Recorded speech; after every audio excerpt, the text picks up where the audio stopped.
étape qui me semble fondamentale dans la découverte de soi, c'est d'accepter qu'il y a un monde invisible, d'accepter qu'il y a des esprits, que toute chose a une vibration. Et cette étape-là, souvent, elle est marquée par la peur. La peur, souvent également, qui est en lien avec l'inconnu, parce qu'on a peur de l'inconnu.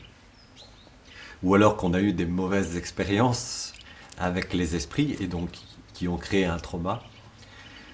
Ce qui est le plus étonnant, c'est que dans notre société, on accepte pleinement qu'on puisse avoir le Wi-Fi, la 5G, le machin, le truc, enfin toutes ces technologies qui nous viennent sans fil. Mais pourtant, on a toujours du mal à accepter qu'il puisse y avoir des êtres, des entités qui puissent évoluer autour de nous et que nos yeux ne puissent pas les voir.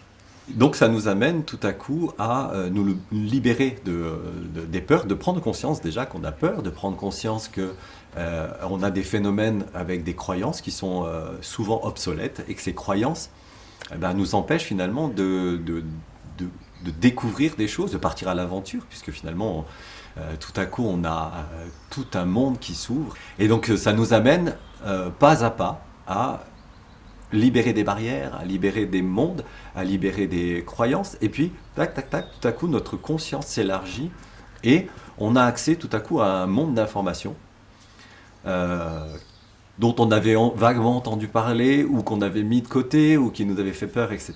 Et tout à coup on est quelqu'un de nouveau de façon perpétuelle. Donc ce nouveau quelqu'un doit se réadapter de manière permanente à son environnement.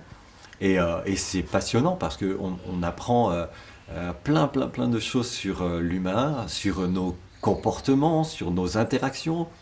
Et plus on se libère finalement de la prison dans laquelle on s'est mise en s'identifiant à je suis Christophe, j'ai tel diplôme, j'ai tel truc, j'ai même machin, blablabla.